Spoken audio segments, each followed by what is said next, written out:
back to my channel. If you're new here, hello and welcome. My name is Royce. I'm a painter, sculptor, and a collector. Today we're talking about my time working on the animatronics in Roger Rabbit's cartoon Spin at the Disneyland Resort in Mickey's Toon Town. Let's get started.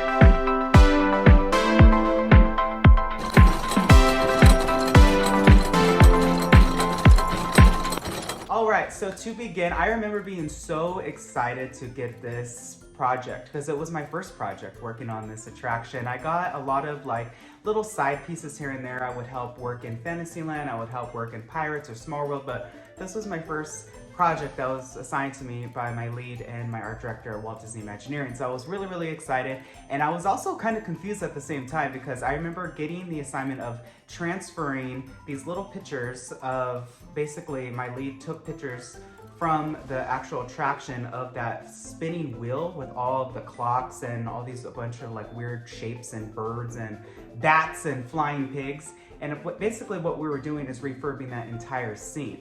So that was my project, was to transfer all of those tiny little pictures into full-size replica scales on these humongous vinyl stickers.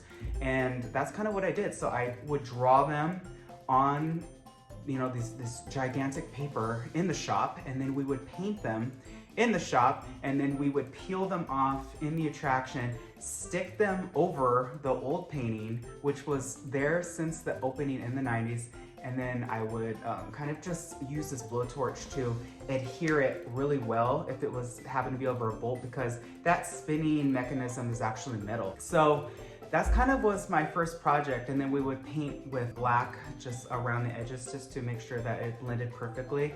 That took me about 2 weeks because there were quite a bit of not only character, but a bunch of weird shapes and like zigzags and stars. And I remember getting the assignment of painting the clocks, and I was so nervous, but I was really excited. But finally I got to work on my first figure, and I actually didn't touch her herself. I got to work on her dress, and this was Jessica Rabbit, and this was the scene where, of course, back in the day she was holding the hammer.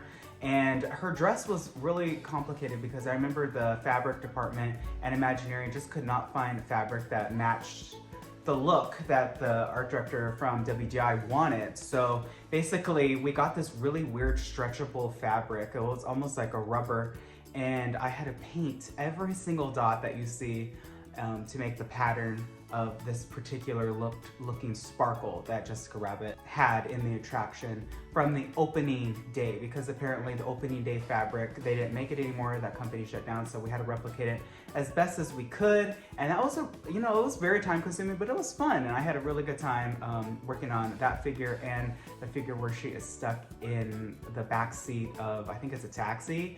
You know, they changed so many things with Roger Rabbit. Do I agree with it? No. You know, I think that I get that she's sexual, but that's the character. That is her. That is, as she says, how I was drawn.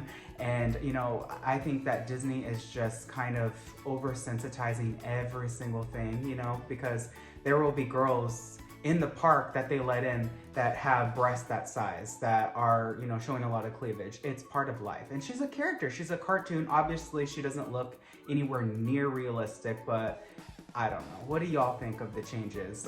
Moving along, I actually got the chance to work on this weird glove with this humongous pie, and it made me really, I remember I didn't want to do it. I was like, oh, I don't want to work on that. I remember it coming into the shop, and somehow, some way, I knew I was going to have to be the one to do it. You have to do what you don't want to do sometimes. And now that I look back, I'm like, wow, I'm honored to ever have even be able to touch anything.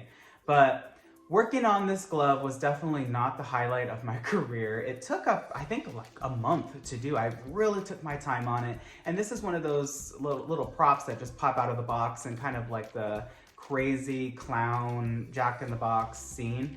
And a lot of people miss it because there are, of course, these figures all around it. But of course, this was actually, I think, another introduction to blacklight, which I did not know how to do. So I was very fortunate to just be taught so many different, you know, avenues of paint in terms of silicone and latex and blacklight and even acrylic. We never really did oil, which was kind of a bummer because that's how I was trained as an artist. And then I worked on this weird weasel. I remember getting the task of painting like the stars that are twirling around his head. He has this humongous big old bump. I think he just had some sort of instrument, you know, crushed over his head, and you know, his eyes are all just jagged and fun. It's just the classic Toon Town cartoon animatronic, and he was absolutely fun to do. And you know, like I said, this attraction is just such a, you know, place in my heart where I had such fond memories of working on it. I remember being so young. I think I was 23 when I got this assignment, and just walking through this every day for like a month, every time in the morning, because we would make these stickers, right? And we would paint them, make them look really good in the shop, and then we would take them one by one every morning for weeks and put them onto the attraction. So next time you go through that and you see all these beautiful colors and stuff, that was my first project. So thank you so much for watching this video. If you like this content, please hit subscribe, ring that bell icon, and comment. Let me know what attraction you want me to do next. And always remember, dreamers, not only to follow your dreams, but to chase them. Later.